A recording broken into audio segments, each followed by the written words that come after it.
Welcome to the Finance Marketing Podcast, a show that empowers finance professionals to market their businesses in ways that feel good and actually achieve results. I'm your host, Hillary. I've been working with folks in financial services to develop marketing strategies that work and create results-oriented marketing content since 2020. And I've learned a lot about what works in finance marketing, what doesn't work, and where financial services pros get stuck. Join us each Friday as we explore real, effective ways to market your finance business and connect with folks who truly embody your ideal clients. This week, I'm chatting with Natalie Hales, a brand strategist helping financial advisors across Canada and the United States establish their expertise, build their brand, and connect with their ideal client. She is the only brand strategist in advisor marketing focused on helping advisors discover their niche, craft their positioning, and tell their stories to attract their dream clients. You can take her 90-second quiz to find out if you're attracting your ideal client and to get your next steps to grow your business at nataliehales.com. I highly recommend her quiz. Now, this is Natalie's second time on the podcast. We believe a lot of the same things about financial advisor marketing, particularly when it comes to the power of niching. So I was really excited to invite her back for a follow-up episode where she's tackling head on some of the biggest fears that advisors have about defining a specific niche. So in today's conversation, Natalie shares some really eye-opening research about the tangible benefits of niching. Things like a 28% increase in new clients and a 45% boost in new client assets for firms with a clear ideal client. So we're diving deep into what actually makes a great niche versus what a lot of advisors think constitutes a niche. And Natalie explains why targeting women or people over 60 doesn't really count as niching. So what I found particularly valuable about this conversation was Natalie's practical advice for overcoming one of the biggest objections advisors have to niching down, which is the fear of alienating existing clients who don't fit the new focus.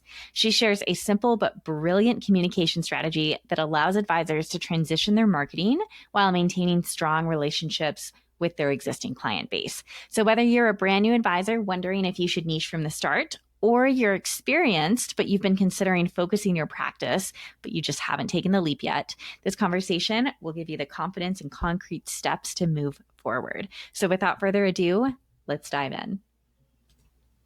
Natalie, I'm so excited to have you back on the Finance Marketing Podcast. How are you doing? I'm great, and I'm so happy to be back on the podcast. That's wonderful to see you again, and so much has been going on for both of us. I'm just excited to reconnect and chat, and I love our coffee chat, so it's fun here. I do too. I feel like we've had several. It's good to have one that gets actually captured and recorded so people can hear about all the good stuff that we talk about. And I feel like I'd have to go back and look, but it's probably been at least a year since we last talked on the podcast. Yeah. And how much has changed in a year in the way that advisors have to market themselves. There's been so many changes to this landscape with search and AI and algorithms. So I'm excited to dive into some of that with you today. Yeah, so many changes. And I think that not only is it going to change the way that advisors do marketing, but it changes the way advisors need to think about thought leadership as well. And so it's not because obviously we've talked a little bit about this before, the way that marketing is being done now, right? It's all about interest, the interest economy, and it's all about the algorithm and kind of like getting that interest in order to be seen and whatnot. But also there's something happening where people don't want to be told anymore who to learn from. Like they want to understand for themselves who they get to hear from, who they should be trusting and things like that. Because there is so much disinformation out there, right? Right. I think people posting may not even realize that they're posting disinformation sometimes if they're using AI tools to help them create their content, right? So there's like multiple layers of disinformation that could be happening. So I know that recently you've done a few LinkedIn Lives on these topics. And so I want to kind of dive in. Maybe if you could give us some recaps of some things that you've talked about, because I think you're absolutely right on. People don't want to be told who they should listen to anymore. I think we're realizing just how much of an echo chamber we might be in sometimes with algorithms and things like that. So what are some ways that you're talking about this with advisors? Yeah, I mean, like the echo chamber of social media is real, right? And getting out of that is even hard for people with like massive followings. They're just like realizing they're seeing the same stuff every day, the same people every day, and even they get sick of it. So yeah, it's happening for everybody. But it's funny that we talked about the just bunch of changes, right? In the way that we're doing business. And one of them that got me thinking was obviously like how AI is affecting search, how AI, just even looking at Google these days and kind of looking at, the first page being all ads and like, when you do go to search something, it used to be known, like Google used to be known for its fact checking and that's not happening anymore. So not only are, the people who like pay to play are the ones that are showing up, but also it's not as reliable as it once was. And Right. so we talked a little bit, and that's what got me talking in the comments about, has anybody kind of noticed this, what's happening in Google and like the changes that are happening in search? And so it started me off this like rabbit hole. And that's why I kind of created the LinkedIn Live to talk about this rabbit hole I went down and what I was thinking about. And, you know, because the question really was around like, is search dying? Like, is this Mm-hmm. happening or is like search changing? And if so, what's the replacement? And so we kind of came to the conclusion that search is changing because Mm-hmm. obviously it's not as much SEO, it's more AEO Mm-hmm. and what it means to show up in AI. And and so search is changing and trust is trending. And what that could potentially mean for advisors.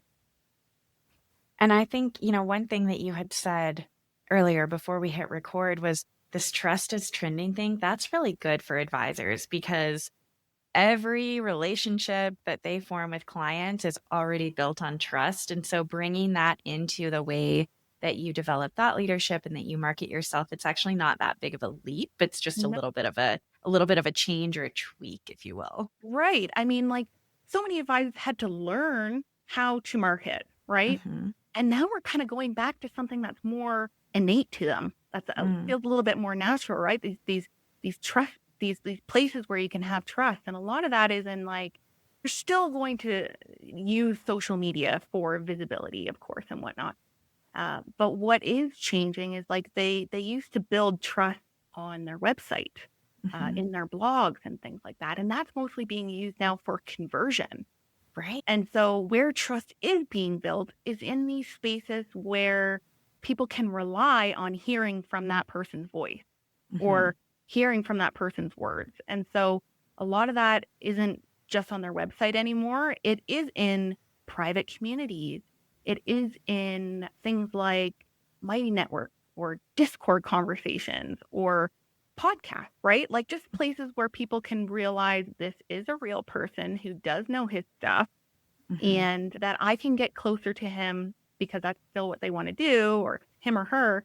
They still want to hear from you and understand what you stand for and your point of view long before they pick up that phone and have a one-to-one conversation with you. So you still need to make that happen, but it's changing where that happens, right? And how.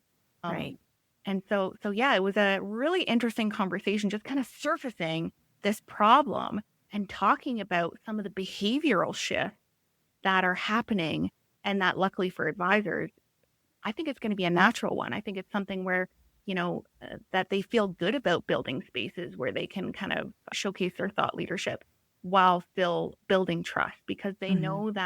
they know how to do that on a more intimate level.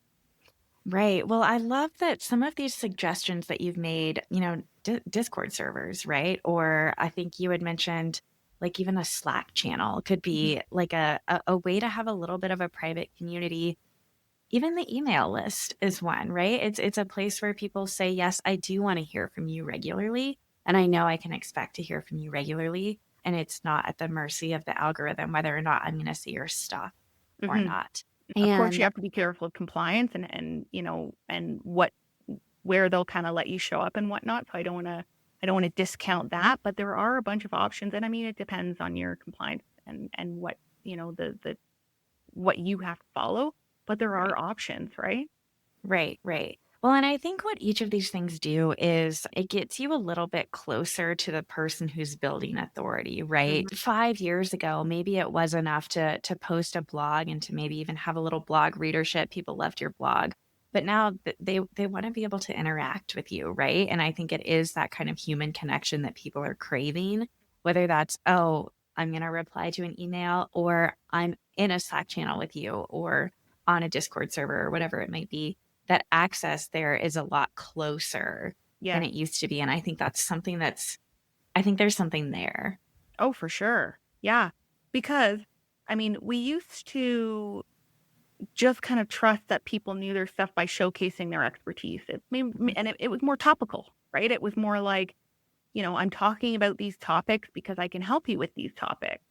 But now, because of, you know, zero click content and things like that, people can find those answers in a hot second, right? Mhm. And so you have to take that one step closer to show and to show the people who you are and also how you help them in a more intimate way. And you have to provide an avenue for that, right? Like you're not going to just, and I mean, you could, but there are a bunch of ways that I've talked about even on my second LinkedIn Live, which talks about how to move from just kind of sharing your topical expertise to then showcasing your authority with who you serve or how you solve this particular problem that you're niched in. And so I think that it's not only about where you show up, but even more importantly, how you show up Mm. as Mhm. well. And we want to make that really easy for advisors too, right? And I think that this is something that we want to do the right way. Now that AI is out, we're seeing tons of AI generated content, right? But it's that topical expertise content that we've seen, but now people are pumping it out like nothing, right? Because it's available, it's there, um, it's just everywhere. So Mm. people are just like, do you really know your stuff, right? Right. If I can get that content on AI, so can you. Right. And so you kind of have to prove it now. And Mm. not only with your thought leadership, but and like going into those insights for that particular niche, for example, but then also showcasing like this is your process for Yeah. how you solve that problem or how you work with these people and why it's effective. And it's like the proof is in the pudding, right? Mhm. Or or the client stories themselves, right? That's another type of documentation that where advisors can kind of take it to the next level and showcase their thought leadership and their authority within a particular niche or within a particular topic that they enjoy kind of showcasing their expertise on. You have to be able to somehow showcase that no, this is what you do day in, day out, and you actually do know your stuff. Right. You're willing to have a signature framework, Mhm. that you've built because you've just done this so much, or you have taken a bunch of these client experiences that you have, and you're now sharing some of what happened to them, like maybe the problems that they had and how you resolved those, right? And yeah, the client stories or case studies, however you want to put it. Or there's just a bunch of ways, but we want to make it easier. And so Right. what I talked about in that second LinkedIn Live was more about like start documenting, start Mm. figuring out how to capture really easily these these these things that you do every single day, or the client problem that you just did, you just solved 3 times this week, you know? Mhm. Um, Start figuring out ways to kind of capture that on your phone and or put it in a little notebook that you carry around with you or something like that, because those are the actual experiences as an advisor that people are going to trust, and that you are in fact, you can be trusted to solve the problems that you're saying you can solve for the Mhm. people you're saying you can solve it for. Right. I think there's so much power in not just talking about, the expertise, but talking about how you apply the expertise. That's how we know that you're actually doing it and you're not just getting this information from a chat bot, right? It's Mhm. like, oh, okay, they're actually doing it. And that helps the client see themselves in the story as well. You know, they can relate to details that you're sharing when you're sharing about how I do this, either with myself or with my clients or whatever it might be. That's easier for them to grasp onto and say, like, oh, okay, I could see how this could help me too, as well. So not only is it the way to build trust in 2025 and beyond, but I think it's also just better marketing in general, It right? is. It is. Right? Because the people are just naturally emotional first, especially, Mhm. and I mean, advisors know this. And so letting people know not just, the problem that they came to you with, but maybe even like that feeling that they were having under the surface, Right. and how that led to this and this and this conversation. Mhm. And sometimes when people look at that, they think to themselves, maybe it's not actually about this higher level problem Mhm. because I have those same feelings too. So maybe this is something I need to actually think a little bit more about. And they pick up the Mm. phone. Mhm. And I think that insights like that is what leads people to think, you know, he he or she does have authority in this Mhm. particular, niche or problem or process, right? Mhm. Whatever it is that you have positioned yourself to be.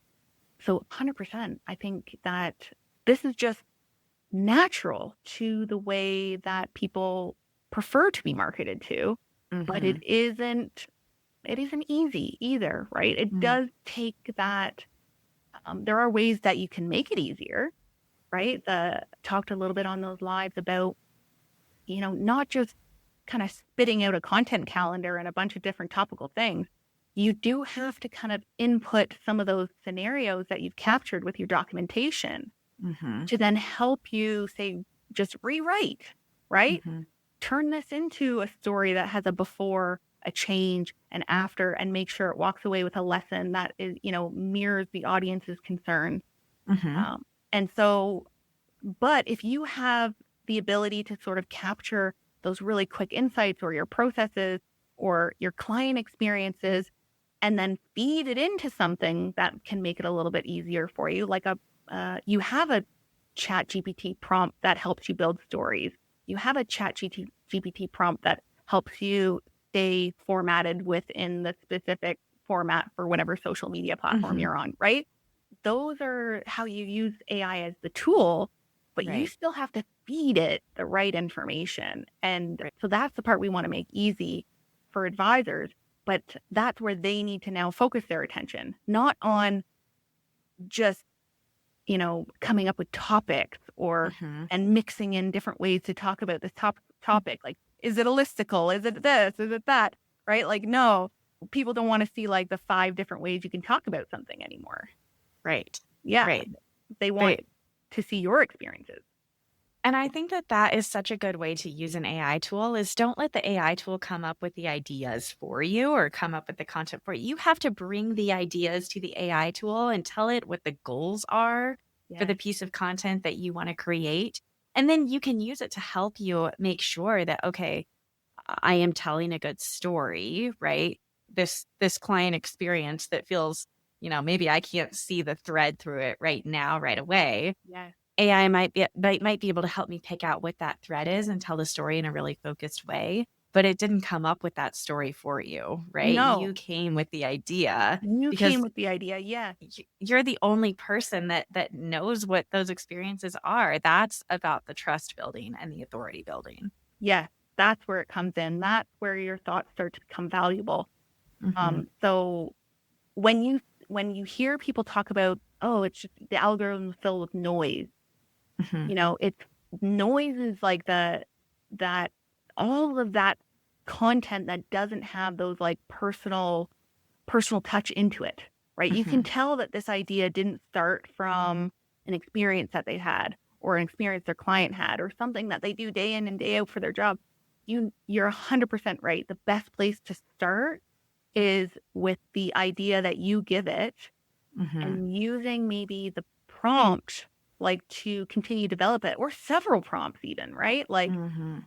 like you said, like one might be to help you develop the story to make sure that that it's going to be relevant for your audience, or to format it in the right way. Like that, the they're just used as the tool to do something specific, but you're Mhm. coming with the insight.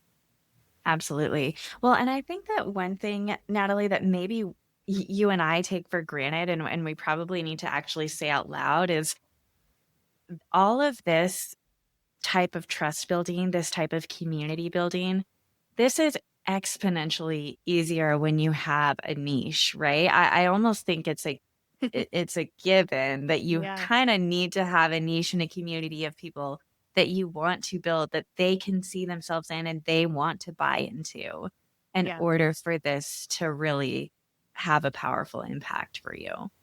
I mean, this is the way it's going on two fronts, right? Like from a search perspective, from a technical perspective, um, the the with the interest economy now turning into the trust economy, the way that you build trust is like that is by being niche, right? By Mm, having a story that connects with them on a human level as to why you're in this niche, and having a signature, being so good at your process that you've developed a signature process, or being so specialized that you can focus in on this one particular area.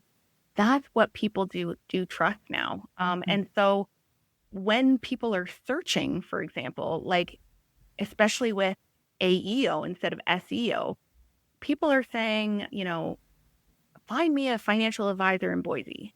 mhm, Well, not you could, but all the results are just going to be pretty generic, right? Now everything in AI is going to know everything about you, yeah. right? They're going to know that you are in tech, or you're a STEM professional or something along those lines. Maybe you're an engineer, maybe you're a doctor. They're probably going to know that.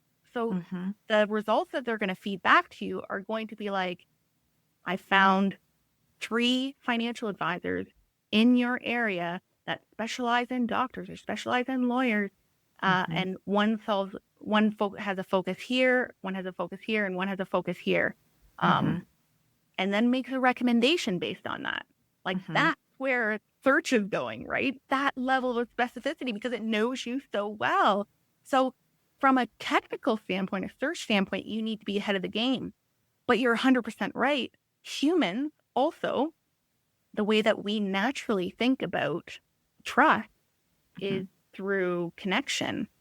How is it that this person mirrors me, or how can I be this person's friend, right? mhm, On some sort of level, do I enjoy working with this person? And that's just a natural human tendency. So that also means that the way that the industry is going is towards niching as well. And so anybody who, can put these patterns together kind of saw the way that and can see the way that the industry is moving is even harder into niching, mhm, because it's going to be A, the only way you can technically be found, and mhm. B, it's the smartest way for people to actually trust you on a human level. Right. Going back to, how AI, like how specific it can get when it's giving you recommendations Mhm. after you've asked it a question. I attended this great webinar at the beginning of the year that was a little peripheral to what I do, but I thought it would be interesting anyways. It was about how local businesses can really get shown up in search results. And so they gave the example of somebody looking for a restaurant.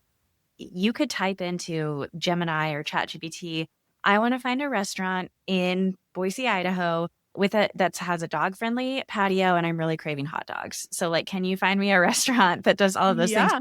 And that saves you so much time when you're looking, you type in restaurants near me and you're like, okay, do they have hot dogs? Do they have a dog friendly patio? Things like that. Yeah. AI can just go and do that for you and come back with the perfect restaurant recommendation for Yeah. you. And I think that's so true for financial advisors. And I work with coaches too. I was doing kind of like some some role playing almost with ChatGPT to figure out topics and content that my clients should be writing about in order to get returned in search results. Mm. And so I typed in, I'm looking for a business coach that's perfect for me. Can you help me find one? And so then ChatGPT came back and was like, yes, what are you looking for in a business coach? Do you prefer someone with this or this? Do you prefer someone with this or this? And it gave me all of these great questions that I think advisors need to be answering in their content. Like, Mhm. these are the people I work with. This is the process that I work on. These are the problems I help them solve. So that when somebody goes in and says, I'm looking for a financial advisor who can help me, and ChatGPT says, what are you looking for? Mhm. Then it returns those results for you. So I do think it's just so powerful. Yeah. And I mean, it's a big change for advisors in like, wrapping their minds around like you absolutely have to be more comfortable in having a strong point of view, Mm, right? Because without having that strong point of view, you're not going to be able to talk about something in a bunch of different ways to actually get recognized and noticed for it, right. um, to the point where AI search will pick you up. Right. And so yeah, I mean, it's a tough thing. I completely understand like the fears around it. Hmm. Um, and I think that a lot of the work that I do is to help with advisors kind of see not only who they can naturally connect with, which I think helps them overcome some of those fears, but then also showcases to them, okay, well, this is how you could not only position yourself, but this is what you could say, and this is where you could show up, and all the different ways that maybe you can get help to do this, and finding those ways to help them get even more comfortable Hmm. around the plan, around niching, I think is only becoming more and more important. Hmm. And but I want to pause and just I don't want to make it sound like it's the easiest thing, like, for advisors to do, because I recognize that it really does go against a lot of like the traditional tactics that they have Yeah. been taught to market themselves, right? To get out there and boots on the ground and hustle to anybody. Right. Right.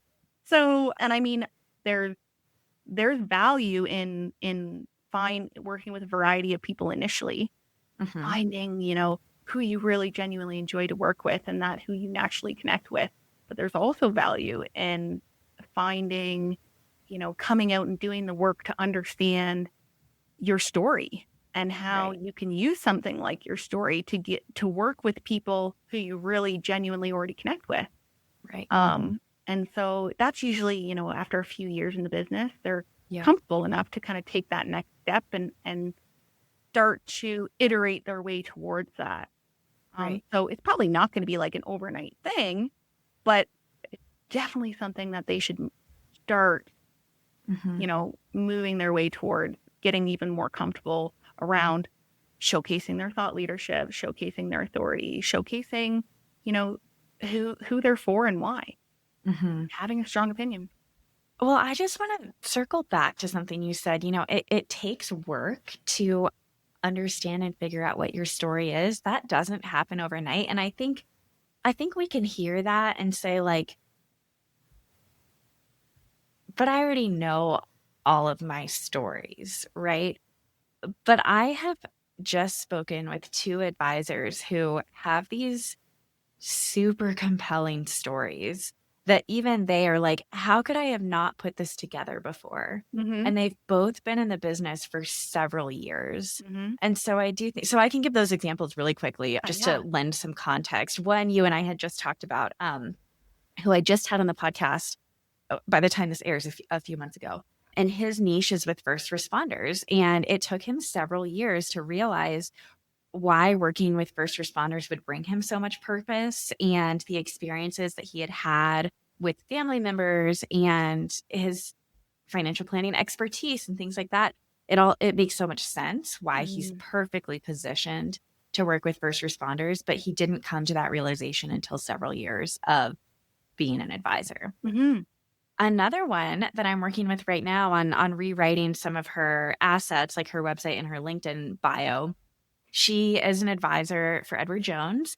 And it was very much just anyone who can fog a mirror, come and work with me. I will actually go like door to door prior to the pandemic and like try to get clients that way. Right. Mm-hmm. And so she is actually working with a coach right now who has helped her kind of figure out, okay, there is value in niching, all of that good stuff. And she realized that she has several clients that she works with who are construction or skilled trade business owners. And her stepdad was a construction business owner, very, very successful, who had just kind of always dependent on selling the business was going to be his retirement plan. And then when it came time to sell the business, there weren't things in place to be able to do that. And there were some, outside challenges that resulted in a less than optimal outcome for Mm. him. And so Yeah. she has this really, what's the word I'm looking for? I guess just this really personal look into what that is actually like and what that actually feels like for the family when you don't have a plan in place, and what could have happened if there was a plan in place. Yeah. And I mean, so go ahead. I was gonna say, not only does she probably resonate with those people, like on a personal level, just because she just, enjoys being around them, but also she does have this purpose now, right? To make sure Yes. that, people like her dad don't let this fall through the cracks. Like it's Right. absolutely something you need to think about as a person in construction and why. Right. And so she's probably got it, she just enjoys working with these people, I'm sure. Yep. But then Mhm. also this personal mission towards making sure that she knows what happens on the other side for them too, right? Right. And Right. she knows what can happen to their families on the other side of Right. that. So she has the personal mission too. So that's wonderful to hear. And same with with your first example, right? The the financial advisor who focuses on first responders. Wow. Like how much purpose that must give him to work with these people. Well, Mhm. knowing that these people are uh, just giving everything to their service, and he Mhm. can help, and he can kind of give some back to them. Mhm. Um, that must drive him too. Absolutely. And I think that it is just so interesting that both these stories they're so compelling. I mean, both these advisors said, I can't believe this didn't occur to me before, but I'm going to replace her name.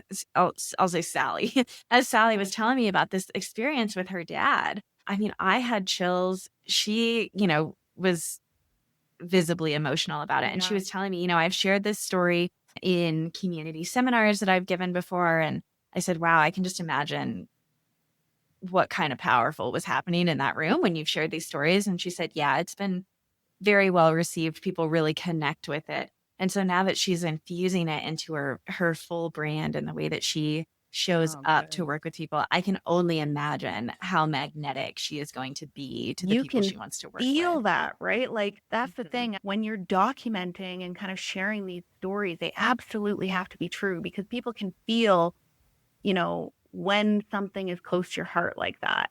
Mhm. And when you're talking about it and how much it means to you, Mhm. even if you're not sharing all the vulnerabilities and in and outs, they can hear it in your voice Mhm. about Mhm. how much it meant to you to help these people in particular and why, or like how much this thing that happened to you affected you and how you never wanted to happen to anybody else. Mhm. Mhm. It's you just can't fake it. You can't fake it. Uh, Right. so being able to kind of pick up those stories and share them, and there's so many stories that you Mhm. could potentially share, right?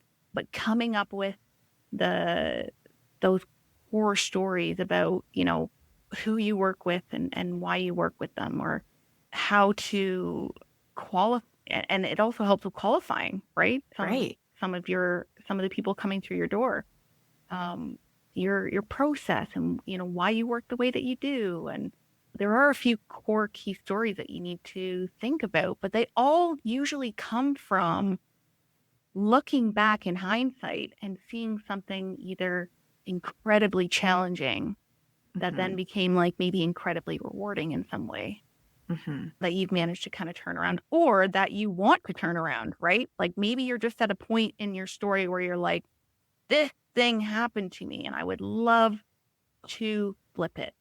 I would Mhm. love to turn it into something that has meaning. And so Mhm. I want to use that in my business where I went through this thing, but now I'm literally turning it into something for good every single day. Mhm. And that's powerful too. I think so too. I think having a story that is still ongoing, that is something that you can still use, and that actually I think is quite magnetic as Mm-hmm. well. When people are going through something with you in real time, Yeah. that is quite powerful. And I don't think there are a lot of people who are willing to show up vulnerably in that way. But I man, encourage people really advisors to do that connect. all the time. Hmm. Like Hmm. I've shared Jamie's story before through cancer and then working with other families who have that running through their family and what kind of meaning that gave to him, even though he Hmm. was currently going through treatments himself. Right. Or another advisor that I recently just finished working with who is going through this massive business transition of his Hmm. own. And Hmm. he also helps other business owners with business transitions. Right. And so he's talking about his own experience, his own what his business is going through, and then Hmm. basically saying like, I know this is the hurdle because I've done it before. I've been through multiple transitions in my own business to the point, Right. and I'm doing it again. And I'm also, I've also developed this process to kind of see when things are at the cusp in order to Right. know when it needs to change. Right. And then another advisor who he's just hit 60 and he's like, I am so not ready to retire. I'm ready Hmm. to, he's changing the way he does business by joining a firm, but he wants to change his brand to be almost like anti-retirement, right? Yeah. Like Yeah. that he wants to work with other people that are ready for a change, but almost like ready for the second, not ready for retirement. And so that's where he's going in his niche. But so 100%, it can be what you are going through right now and making that Right. into something. Right. Or it can be something that maybe happened to you, just like the woman that you were speaking with about Sally. It can be something maybe that happened to you a while ago, but that now you're turning it into something for good. Right. There's so many. So yeah, it can be a while ago. It can be right now. I do love the power of kind of like, using it almost as like a diary to kind of talk about what you're going through in the moment and kind of sharing your experiences in the now, letting people know like you are a real human and you're going through these things right now. And then also kind of talking about the fact that reason why you can help people is because you know exactly where this is going. Hmm. Hmm. I mean, talk about building a community, inviting people into a journey that they're also going through with you in real time is just, I don't think there's anything more powerful than that. So there's so many options, and I'm excited, I think, for the next couple years to see more stories like Jamie's and to see more stories like Sally's really come to light, because I truly believe to my core, and I know you do too, that this is the next wave, I think, of how advisors are going to build trust and to grow their businesses in ways that feel really, really aligned with what they Mhm. love to do. It's only going to be a good thing. And, Yeah. we've talked about the fact that it's changing, but I think it's changing in a way that's going to just benefit advisors. Hmm. It's going to allow them to really just double down on the ways that they build trust naturally. And now they're Hmm. just kind of doing it in public.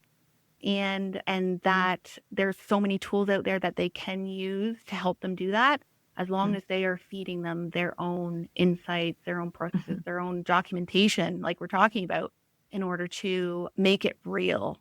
And you're right, it's how they build community. Hmm. Eventually, these opportunities for, the types of people that you work with to come together, even if it's just a Hmm. private dinner, Hmm. and meet other people just like them, that's where the value comes in, right? Yeah. Yeah. Yeah. So I'm really excited for the way things are going. And last few years, I have been helping advisors just kind of like discover their niche and tell their stories and build their businesses based on that. Um, and realizing the way things are going, I've come to the conclusion that, you know what, they also want to chat with other advisors that Hmm. are doing the same things, right? That are Right. have their own niches and are building their business based on their story and like where they're, where they can have the most impact. And it's wonderful because like this, there isn't this feeling of like competition sometimes that can happen Right. because they all have such distinctive Right. businesses, but they all share this like, I want to be a category of one. And how do I Hmm. build my thought leadership? So they're all coming together for that. So I'm excited for that being like the next evolution in my own business. Yes. Bringing these advisors together in a community that allows them to figure out how to become a category of one and continuously evolve their thought leadership. And because I need to stay up with the trends too. Right. Don't we all? And I think too, Natalie, like something that's really powerful about what you do is niching is not a one and done process. It's not like, okay, I've chosen my niche, I'm done, let's move on. Yeah. It is a constant reiteration of how am I connecting with this niche? How am I serving with them? How am I building trust with them? And so I love this community that you're putting together of advisors who are all in on their niches. Yes. The learning doesn't stop, but the learning has direction, which I love. Yeah. Right. Yeah. Right. Well, Natalie, is there anything that you think we have not spoken about yet that would be really helpful to kind of tie this conversation off, or do you think we covered it all? Well, just to recap, we kind of talked about what's going on, in terms of trends happening with marketing and kind of where things are going. So I think we covered that off pretty good. Hopefully we've given them some ideas on how they can still do this more, like how they can change what they're doing to be even more effective while still doing it in a really easy way. And to encourage, maybe just a note of encouragement to continue to find private communities where they can have focus, right? And in whatever they're doing, if that's to build a niche in something, maybe it's joining a community of that niche to continue to evolve their thinking in that niche, like immerse yourself. Or maybe that is just like, no, I need to learn how to become more of a thought leader and joining a community like mine and kind of immersing yourself in that. But so maybe start by immersing yourself in a membership or a community or somewhere where you can really focus your attention. Maybe that's the next step I would leave them with. I love that. Well, and where can people find you? Because you do so much great work in this space. Yeah, well, I appreciate it. Thank you. So do you. So my website is nataliehales.com. But advisors, I love the LinkedIn space, and I am on LinkedIn quite a bit. So you can always find me there kind of posting and talking about different things or doing my LinkedIn Live. And that's also where you can find all the links to everything, my community, my website, my everything. But yeah, I'm showing up pretty regularly Monday to Friday on LinkedIn. Awesome. Well, thank you so much, Natalie. This was such a fun conversation, and I can't wait to have you back for the next one. This was great. I can't wait. Yes. Thank you so much, Hillary. It was great.